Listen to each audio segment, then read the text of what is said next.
Tangis keluarga iringi jenazah Kapten Haryanto Tahir, pilot helikopter yang jatuh di Kalimantan Selatan.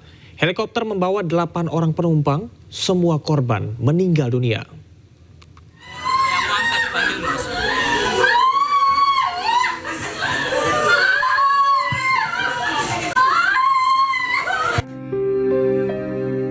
Kesedihan mendalam keluarga terlihat saat jenazah Kapten Haryanto Tahir, pilot helikopter yang jatuh di Kalimantan Selatan, disemayamkan di rumah duka di Jalan Raja Wali, Kecamatan Mariso, Kota Makassar, Sulawesi Selatan.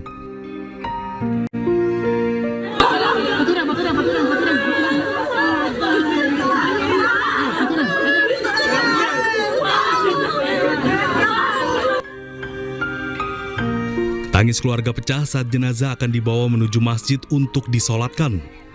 Pengangkatan peti jenazah dilakukan oleh personil TNI Angkatan Laut. Jenazah dikebumikan di pemakaman Darussalim Vale, Kabupaten Goa. Keluarga mengenang sosok korban yang sempat berdinas di TNI Angkatan Laut sebelum beralih menjadi penerbang. Almarhum disebut memiliki jiwa sosial tinggi dan memiliki hubungan baik dengan lingkungan sekitar. Sejak berdinas di Angkatan Laut dan memilih untuk pensiun dini juga, tetangga-tetangganya mengenalnya sebagai sosok yang sangat baik dan banyak membantu orang. Terakhir itu sekitar akhir bulan itu, 2 hari sebelum kejadian. Ya, karena dia baru berangkat tugas kembali untuk duty lagi. Yang 225. Jam 2.25 bapaknya. Sebelumnya, helikopter Airbus BK117-D3 milik korban dilaporkan hilang kontak pada Senin 1 September 2025. Helikopter membawa 8 orang penumpang terdiri dari 5 WNI dan 3 WNA. Pencarian selama 4 hari akhirnya membuahkan hasil. Tim Basarnas berhasil menemukan helikopter milik Kapten Haryanto Tahir pada 4 September 2025 di air terjun Mandindamar, Mentewe, Kalimantan Selatan. Seluruh penumpang dikonfirmasi meninggal dunia dalam peristiwa tersebut. Dari Makassar, Sulawesi Selatan, Leo Muhammad Nur, iNews melaporkan. 6 hari pasca banjir, tim SAR gabungan kembali menemukan 1 jenazah di kawasan Jalan Kertanegara dan Pasar Bali. Akibat banjir, 18 orang meninggal dunia dan 4 orang masih proses pencarian. Korban banjir hanya hanyut, sampun ditemukan. 1 jenazah kembali ditemukan oleh tim SAR gabungan di Jalan Kertanegara, Banjar, Poh Gading, Denpasar Utara. Jenazah berjenis kelamin laki-laki atas nama Suwandi ditemukan tersangkut di antara tumpukan sampah di pinggir sungai. Pencarian awalnya ditemukan oleh warga sekitar dan langsung dilaporkan ke petugas. Jenazah dievakuasi oleh tim SAR gabungan ke Rumah Sakit Prof. Ngurah Sanglah, Denpasar. Ada korban di tumpukan sampah. Setelah kita evakuasi, korban sudah busuk dengan banyak juga ulat belatungnya. Setelah itu kita sudah masukkan kantong mayat dengan tim SAR gabungan. Dengan ditemukannya 1 orang jenazah, tercatat sebanyak 18 orang meninggal dunia dan 4 orang masih dalam proses pencarian. Dari Denpasar, Indira Ari, iNews melaporkan.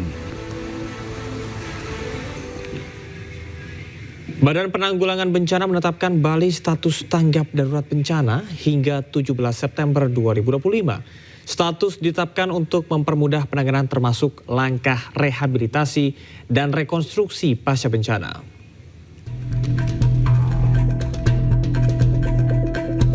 Badan Nasional Penanggulangan Bencana atau BNPB menetapkan status tanggap darurat selama 1 pekan usai Bali dilanda banjir besar di 120 titik. Akibat bencana ini, 18 orang meninggal dunia dan 5 orang lainnya hilang. Sementara itu, 620 orang terdampak banjir berada di Kota Denpasar, Kabupaten Jembrana, Gianyar, Klungkung, Badung, Tabanan, dan Karangasem. Sebagian besar dari mereka mengungsi di sejumlah posko. Presiden Prabowo Subianto juga menyampaikan duka cita atas bencana banjir yang melanda beberapa wilayah di Provinsi Bali dan Nusa Tenggara Timur.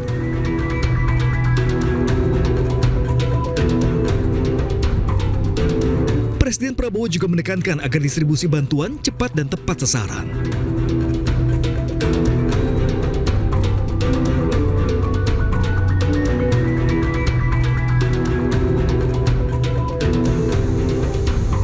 Sementara itu, Menteri Lingkungan Hidup Hanif Faisal Nurofik akan mendalami faktor-faktor penyebab banjir besar di Bali yang terjadi sejak Rabu pagi. Rencananya, Hanif akan meninjau langsung ke lokasi banjir hari ini. Tim Liputan iNews melaporkan. Gubernur Jawa Timur Hovifah Indar Parawangsa mengunjungi keluarga korban tewas laka bus maut di Jember. Selain memberikan bantuan, Gubernur juga mendoakan korban kecelakaan bus tersebut.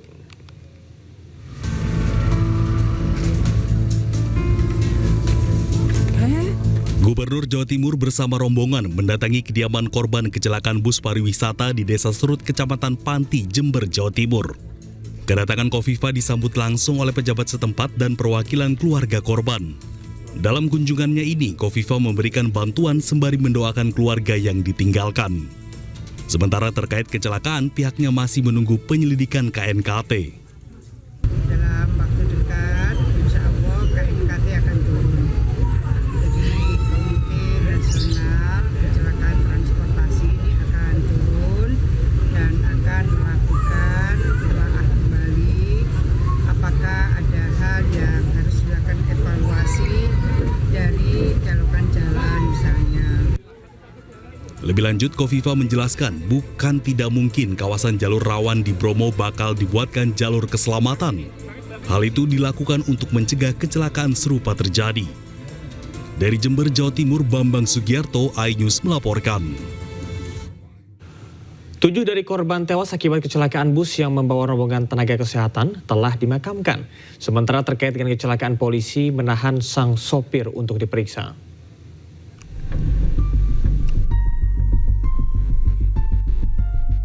Tiga korban kecelakaan bus pariwisata di Jalan Raya Sukapura, Probolinggo yang masih satu keluarga dimakamkan berdampingan di pemakaman umum tak jauh dari rumah duka. Dari 8 korban meninggal dalam kecelakaan tersebut, 3 diantaranya merupakan satu keluarga, yakni pasangan suami istri Hendra Pratama dan Wardatus Soleha serta anak kedua mereka Aiza Fahrani. Hendra bekerja sebagai petugas kebersihan di Rumah Sakit Bina Sehat Jember yang saat itu tengah mengadakan perjalanan wisata ke Bromo bersama puluhan karyawan lain. Total 7 dari 8 jenazah korban kecelakaan maut di Probolinggo sudah dimakamkan di Kabupaten Jember, Jawa Timur. Sedangkan jenazah korban Hesti Purba Wedramaya dimakamkan di Madiun sesuai permintaan keluarga.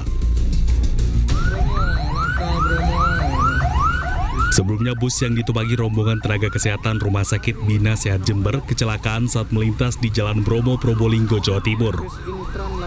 Selain menelan 8 korban jiwa, 44 penumpang lainnya terluka. Polisi masih mengamankan sopir bus untuk diperiksa lebih lanjut. Tim Liputan iNews melaporkan. Sementara itu, polisi menggelar olah TKP di lokasi kecelakaan rombongan bus wisatawan di jalur wisata Gunung Bromo yang menewaskan 8 orang. Polisi masih menyelidiki dan belum menetapkan tersangka. Satlantas Polres Probolinggo menggelar olah TKP bersama Korlantas Mabes Polri serta Dirlantas Polda Jawa Timur di lokasi kejadian kecelakaan rombongan bus wisatawan di jalur wisatawan Gunung Bromo yang menewaskan 8 korban jiwa, tepatnya Desa Boto, Kecamatan Lumbang, Kabupaten Probolinggo. Olah TKP ini untuk mendapatkan data baru terkait kecelakaan tunggal bus wisata tersebut. Baik, hari ini kita dari Polres Probolinggo mendampingi tim dari Korlantas Mabes Polri yang akan dihadiri langsung oleh Bapak Dirgakum dari Korlantas. Jadi saat ini kita sudah memeriksa 8 orang saksi terhadap perkara tersebut dan kita akan melanjutkan untuk pemeriksaan ahli, kemudian kita juga melakukan pendalaman di TKP Subditgakum Direktorat Lantas Polda Jatim, dan kemudian setelah ada hasilnya segera kita lakukan untuk penetapan tersangka. Hingga kini kepolisian masih menyelidiki kasus kecelakaan tersebut. Polisi sudah meminta keterangan 8 saksi dan belum menetapkan tersangka dalam kecelakaan tersebut. Dari Probolinggo, Jawa Timur, Hana Purwadi, iNews melaporkan. Kita ke informasi lain, pemirsa. Pemerintah Provinsi Jakarta bekerja sama dengan PT Kereta Api Indonesia untuk menggelar uji coba Pelikan Crossing di Stasiun Cikini, Jakarta Pusat. Uji coba menanggapi untuk keluhan warga mengenai pagar pembatas di sekitar stasiun yang sebelumnya ditinggikan.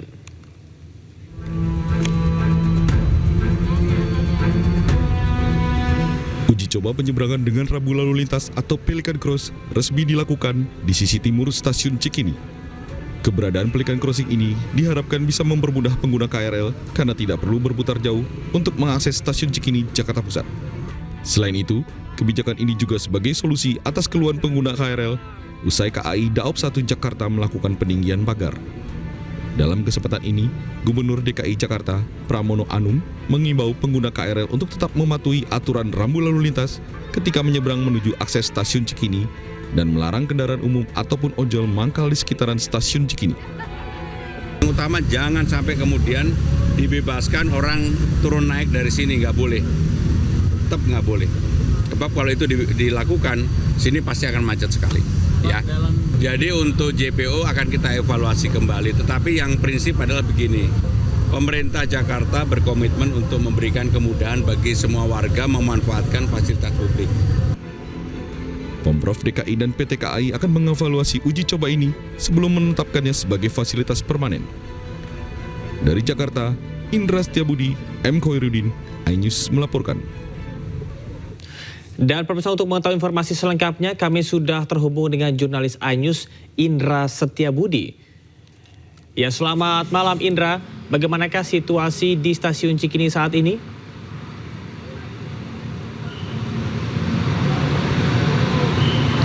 Baik, selamat malam Camar dan juga pemirsa. Dapat kami informasikan situasi terkini di Stasiun Cikini, Jakarta Pusat.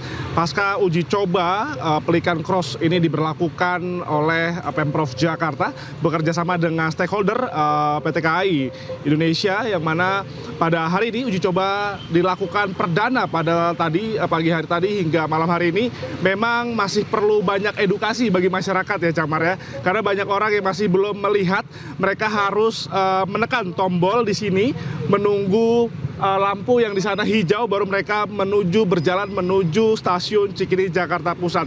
Adapun juga Camar dan juga pemirsa, tadi pada uji coba perdana ini tadi Gubernur DKI Jakarta Pramono Anung juga menyaksikan secara langsung beserta para stakeholder, juga memastikan semuanya aman dan berjalan dengan baik di masa uji coba perdana kali ini. Dan kita ketahui juga Camar, kebijakan ini dilakukan lantaran memang banyaknya keluhan masyarakat terkait susahnya ataupun sangat jauhnya mereka harus memasuki dari pintu utara maupun juga pintu selatan, sehingga Pemprov DKI Jakarta bekerja sama dengan KAI ataupun komuter lain ini membobol di jalur sisi timur Camar. Ini tadinya Camar, kalau kita bisa informasikan, ini tertutup Camar tadinya dengan pembatas pagar ini setinggi 1 meter, yang untuk mana memang PT KAI untuk menghindari masyarakat yang ingin menuju ke Stasiun Cikini ini harus memanjat begitu, sehingga PT KAI ini meninggikan agar masyarakat tidak melintas ataupun melompati pagar yang sudah ditinggikan, karena ini sangat membahayakan sekali bagi masyarakat, khususnya Camar ketika menyeberangi ataupun melompat di tengah padatnya di jam sibuk begitu Camar. Kalau kita bisa informasikan sini, kami akan bawa Anda Camar dan juga pemirsa. Beginilah saat ini proses penyeberangan bagi masyarakat ataupun pengguna KRL yang menuju Stasiun Cikini. Dan memang tadinya kita ketahui juga masyarakat ini saat ini masih ada banyak berjaga, pihak keamanan dan Satpol PP juga masih memberikan edukasi kepada masyarakat yang ingin melakukan perjalanan menuju Stasiun Cikini dengan cara mudah. Ini Camar, ini tadi tertutup Camar. Ini saat ini sudah terbuka dan dibuatlah Pelikan Cross untuk masyarakat lebih mudah dalam mengakses menuju Stasiun Cikini, Jakarta Pusat Camar. Dan Camar dan juga pemirsa, bahwa kita ketahui tadi memang banyak kesan dari masyarakat terkait dibuatkannya di Pemprov Jakarta terkait kebijakan membuat pelikan cross pada hari ini, begitu Camar. Dan mereka berharap nantinya tidak ada kepadatan dikarenakan memang ini hanya 10 detik saja Camar, dan namun ini sudah dipertimbangkan dengan matang. Waktu 10 detik adalah waktu yang sangat normal sekali, mengingat untuk menghindari kepadatan nantinya di jalur di Cikini sisi timur Jakarta Pusat. Demikian Camar, kembali ke Anda. Baik, rekan Indra Setiabudi, terima kasih atas pemaparan Anda langsung dari stasiun Cikini, Jakarta. Selamat bertugas kembali. Dulu mobil tak, kalau bisa bergerak mobil baru, kebakaran besar, tolong. Kebakaran rumah terjadi di Desa Macini Baji, Kabupaten Jeneponto, Sulawesi Selatan. Warga yang panik berhamburan keluar rumah saat mendengar teriakan. Akibatnya, 5 unit rumah milik warga ludes terbakar. Kami kelahang dengan armada, tolong bantuan.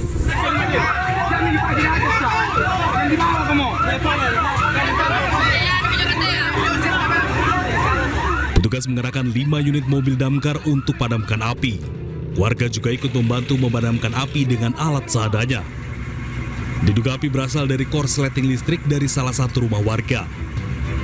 Kebakaran ini terjadi pada kurang dari jam 9 tadi. Dan ini menghanguskan rumah 5 habis. Oh, 5 ludes terbakar Pak ya? Iya. Untuk 3 yang rusak berat. Jadi nama-nama yang terbakar ini ada Demakka, Samsudin Naba, Seha, Dukdi, Maharling Sewang. Dan yang terbakar setengah, yang rusak parah juga atas nama Rosi, bersimbol dengan Dayeng Belai. Tidak ada korban jiwa dalam peristiwa ini, namun puluhan ekor ternak dan ratusan gabah milik warga ikut terbakar. Sementara kerugian akibat kebakaran ini ditaksir mencapai biliaran rupiah. Dari Jeneponto, Sulawesi Selatan, Haris Karaeng Mamo, iNews melaporkan. Pemirsa, tim kuasa hukum keluarga almarhum diplomat muda Arya Daru Pangayunan mendatangi Mabes Polri. Kedatangan tersebut untuk menindaklanjuti permintaan pengungkapan misteri kematian Arya Daru.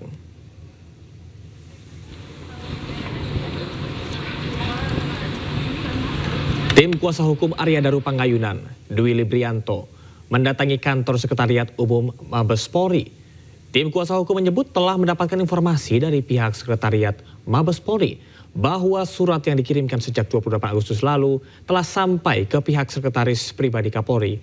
Namun belum mendapat tanggapan dari pihak Kapolri kepada pihak keluarga.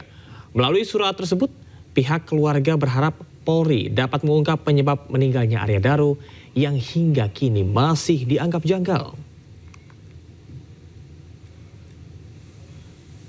Kalau dari informasi pihak Sekretariat Polri sendiri, suratnya sudah seperti apa Pak pengembangan? Suratnya katanya sudah dikirimkan ke pimpinan karena kan ditujukan kepada Kapolri, katanya sudah. Tapi tadi saya cek pimpinan sekretariat di sana masih sedang tidak di tempat, sehingga jadi saya belum dapat jawaban. Dan kan sebelumnya ini kan juga Wapolda gitu, apakah ada? Yang jelas kami merasa kalau ada kenyagalan ya kami minta atasannya lebih tinggi. Jadi saya mohon dari pihak atasannya yaitu Barreskrim bisa meninjau perkembangan kasus ini. Pengadilan Negeri Jakarta Pusat kembali menunda sidang gugatan perdata 125 triliun kepada Wakil Presiden Gibran Rakabuming Raka. Penundaan terjadi karena penggugat pertanyakan legal standing kuasa hukum para tergugat.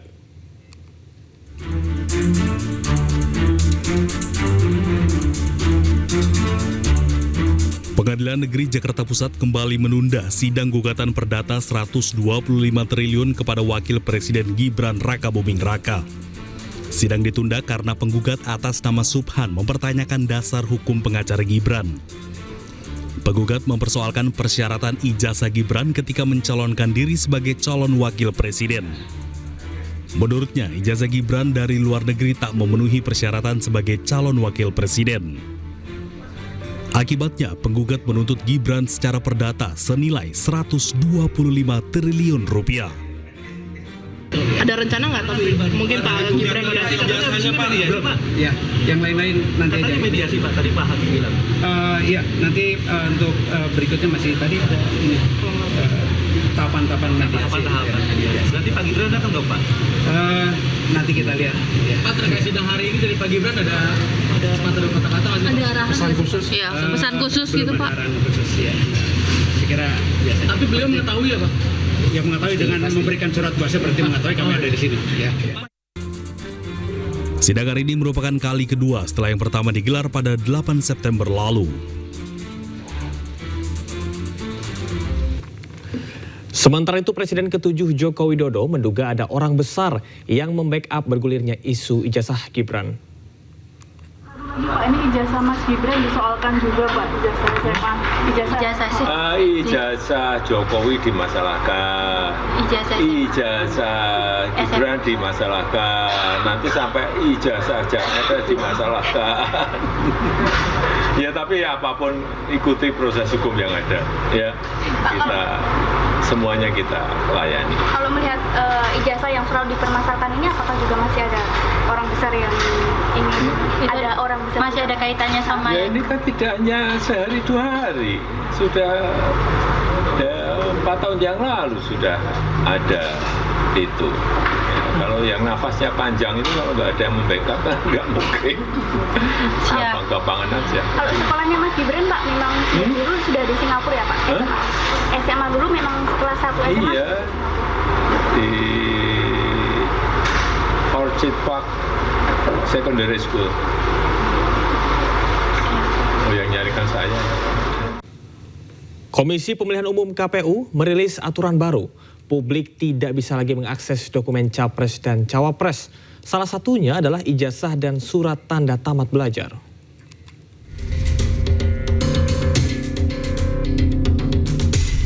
Tiba-tiba saja KPU menerbitkan kebijakan baru, isinya publik tidak bisa lagi membuka dokumen yang berkaitan dengan persyaratan pendaftaran Capres dan Cawapres. Dalam keputusan nomor 731 tahun 2025 itu disebut ada 16 dokumen yang tidak bisa diakses publik. Salah satunya ijazah dan surat tanda tamat belajar.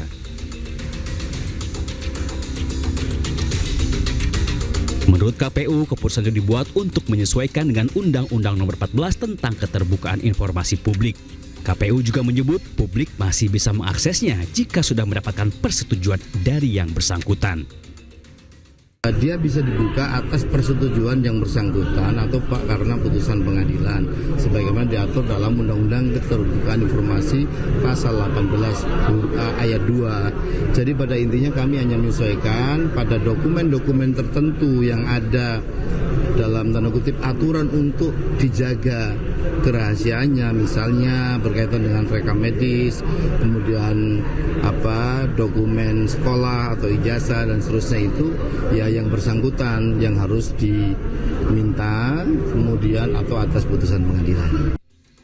KPU menolak anggapan jika aturan itu dibuat berkaitan dengan gugatan ijazah Jokowi dan Wapres Gibran Raka Buming Raka. Jadi bukan terkait karena Pak Jokowi tidak ada digugat ijazahnya, masih tidak ada juga digugat ijazahnya gitu. Tidak ada, ini berlaku untuk umum semua pengaturan data siapapun, karena siapapun nanti juga bisa dimintakan datanya ke kami. Nah, kami kan mengatur dokumen data yang di kami.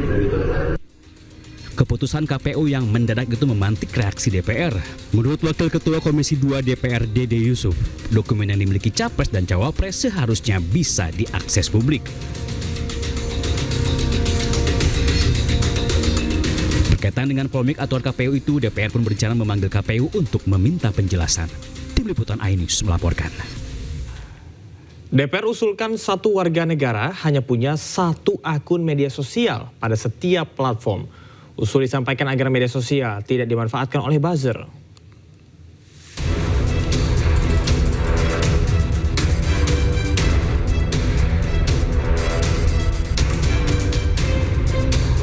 Sekretaris Fraksi Partai Gerindra DPR RI Bambang Haryadi mengusulkan ide agar satu warga negara hanya punya satu akun media sosial tiap platform medsos.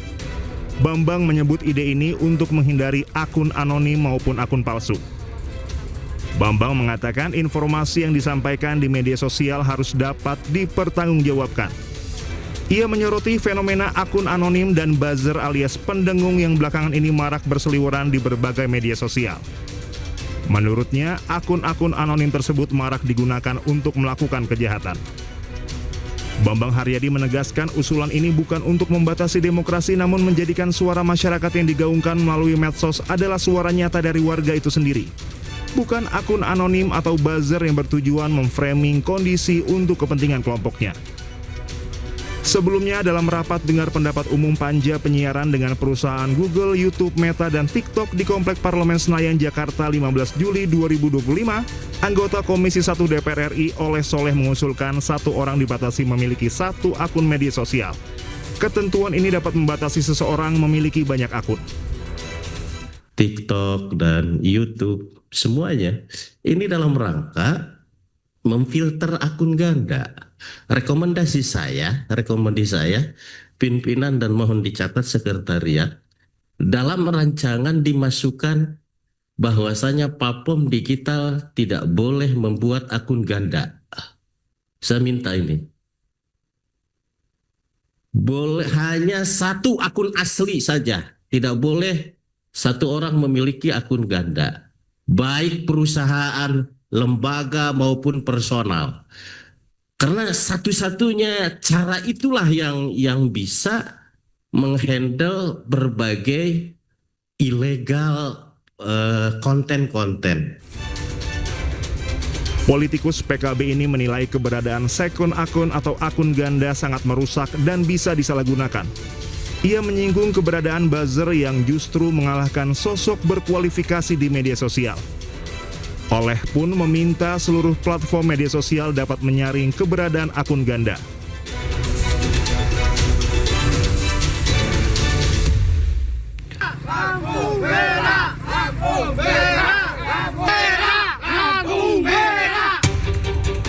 Ratusan warga Desa Balun, Kecamatan Turi, Lamongan, Jawa Timur memblokade Jalan Lingkar Utara. Warga menuntut agar pihak terkait segera memasang rambu lalu lintas di sekitar lokasi. Jalan yang diresmikan pada 17 Agustus lalu kerap terjadi kecelakaan dan banyak menelan korban jiwa. Terhitung usai diresmikan, sebanyak 4 warga Desa Balun alami kecelakaan, 1 diantaranya meninggal dunia di lokasi tersebut. Warga pun sudah melayangkan aduan, namun tak kunjung ada tindakan dari dinas terkait. Aksi blokade jalan dilakukan warga sebagai bentuk solidaritas kepada para korban. Akibatnya terjadi kemacetan panjang di jalan tersebut, khususnya dari arah barat menuju Surabaya. Aksi solidaritas dari warga tanpa komando ini, spontanitas malam ini Pak, kita membantu menyeberangkan warga sebagai aksi protes untuk segera disegerakan lampu merah atau pembenahan di segala sektor JLU ini Pak. Kenapa emangnya? Banyak terjadi kecelakaan Pak. Kita sudah berkoordinasi dengan BPJN bahwasanya memang untuk operasional JLU ini untuk sementara kita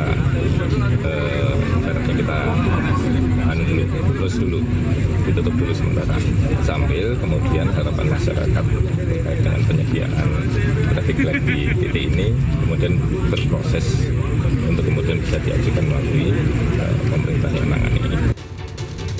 Usai pihak Disub dan Polres Lamongan melakukan mediasi dengan warga, massa akhirnya membubarkan diri. Namun warga mengancam akan kembali memblokade jalan jika tuntutan mereka tidak segera dikabulkan.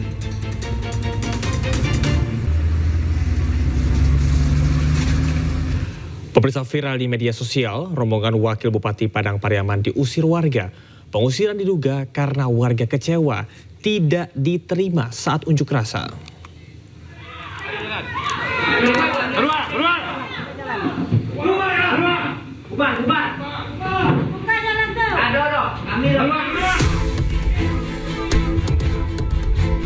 Video rombongan Wakil Bupati Padang Pariaman saat mengadakan rapat dengan wali nagari dan kerapatan adat nagari Kapalo Hilalang Kayu Tanam, Kabupaten Padang Pariaman, Sumatera Barat, diusir warga setempat viral di media sosial. Warga memasuki ruang rapat, meminta rapat dibubarkan dan rombongan Wakil Bupati Padang Pariaman Rahmat Hidayat meninggalkan kantor tersebut. Pengusiran dilakukan diduga sebagai bentuk kekecewaan warga terhadap pemerintahan Kabupaten Padang Pariaman yang tidak temui masa saat unjuk rasa. Kami mengadakan aksi, Bapak Bupati meminta bahwasanya kami membawa yang namanya berkas-berkas bukti kepemilikan. Oleh sebab itu kemarin pada tanggal 11 September kami bawa, dan sayangnya tidak ada satupun pimpinan maupun perwakilan dari pihak bupati kami melakukan aksi di IKK yang hadir pada hari Kamis kemarin. Sementara terkait pengusiran wakil bupati ini belum ada tanggapan dari Pemkab Padang Pariaman. Dari Padang Pariaman, Sumatera Barat, Eka Guspriyadi, iNews melaporkan. Pemerintah resmi mengumumkan paket stimulus ekonomi 2025. Paket stimulus tersebut terdiri dari 8 program akselerasi di 2025, 4 program dilanjutkan di 2026, dan 5 program penyerapan tenaga kerja.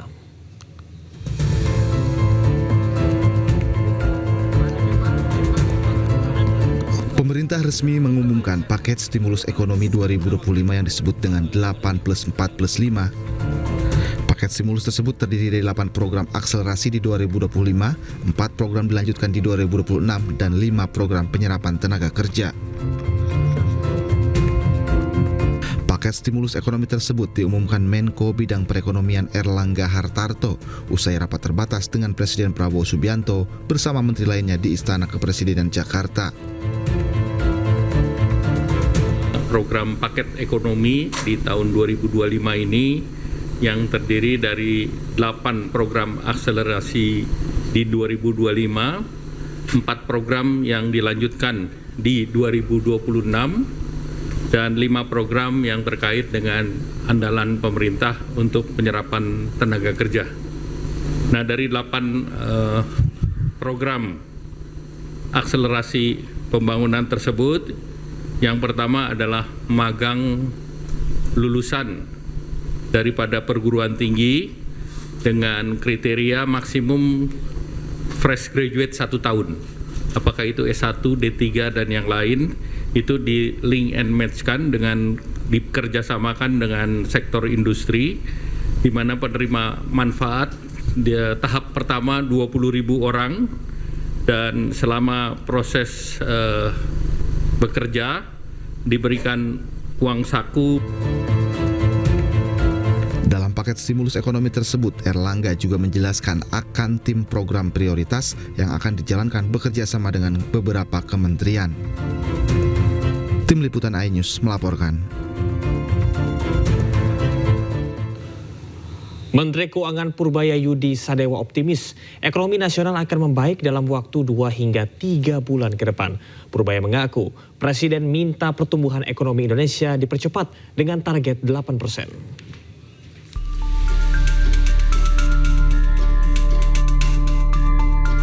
Menteri Keuangan Purbaya Yudi Sadewa mengakui ekonomi Indonesia sedang melambat. Namun Purbaya optimis kondisi ekonomi nasional akan lebih baik dalam waktu 2 hingga 3 bulan ke depan. Purbaya juga percaya diri akan memperbaiki anjloknya indeks harga saham gabungan dengan mudah karena ia berpengalaman sejak 15 tahun lalu di dunia pasar modal. Ciptakan pertumbuhan secepatnya. Pertumbuhan ekonomi secepatnya utamanya itu. Tapi yang lain ngomong umum. Yang beliau janji berapa? 8%. Bilang bisa nggak ya kita coba kerjakan. Kamera Pak. Sekarang kan sedang, kalau bilang ekonomi agak melambat. Kita sudah banyak kelemahannya, ke depan akan kita perbaiki. Jadi itu nggak terlalu sulit memperbaiki.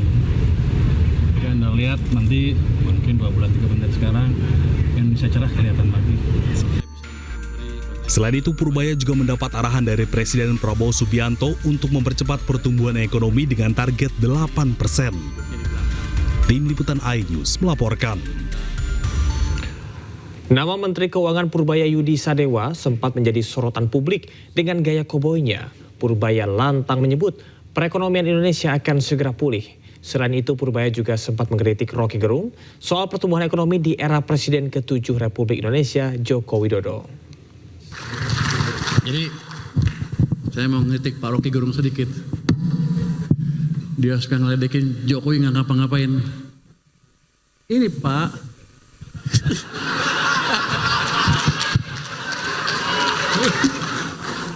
kalau di sana kan dia berkuasa, di sini saya berkuasa. Jadi ini dipaksa intervensi langsung oleh presiden sampai ke sana. Jadi Presiden Jokowi itu berjasa buat kita, walaupun di sampingnya ada saya sih. Tapi setelah itu, nggak lama setelah itu, diturunkan lagi seperti ini. Seret. Ini yang Anda rasakan berapa tahun 2003-2004, pertengahan sampai akhir itu, ekonomi susah lagi. Keluarlah Indonesia suram dan lain-lain. Bukan dari politik, tapi dari ekonomi yang dibunuh penyebab utamanya. Jadi Pak Rocky mungkin sedikit belajar ekonomi lagi, Pak. Gue seneng bisa ngedek dia di sini. Soalnya Pak Rocky setiap itu saya lihat tuh. Saya belum pelajari itu. Tapi basically begini. Itu kan suara sebagian kecil rakyat kita. Kenapa mungkin sebagian ngerasa terganggu hidupnya masih kurang ya. Once saya ciptakan pertumbuhan ekonomi 6%, 7%, itu akan hilang dengan otomatis. Mereka akan sibuk cari kerja dan makan enak dibandingkan demo. Kalau waktu ketua LPS saya katanya ngomongnya kayak agak koboi, sekarang nggak boleh saya baru merasakan dampaknya, rupanya beda. Jadi sekarang saya akan stick ke pidato yang sudah disiapkan oleh staf saya di sini, Pak.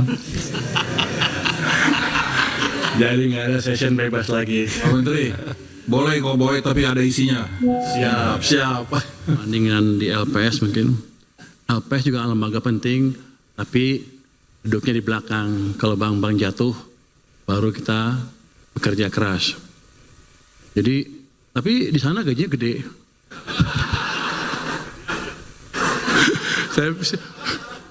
Saya menikmati betul kerja di LPS 5 tahun, gaji gede, nggak ada bank gede yang bangkrut.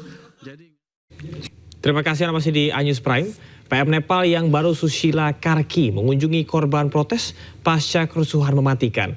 Kerusuhan di Nepal tewaskan 51 orang.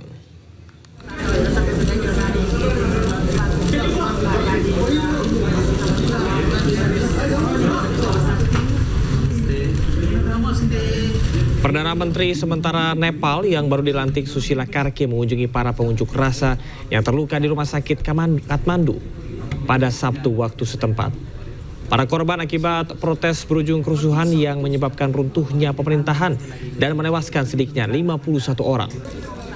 Susila Karki adalah tokoh populer di Nepal yang menjabat sebagai satu-satunya kepala hakim perempuan pada tahun 2016 dan 2017 silam. Karki dilantik oleh Presiden pada hari Jumat lalu dalam sebuah upacara kecil di kediaman Presiden dan disiarkan di televisi pemerintah. Kati santusta.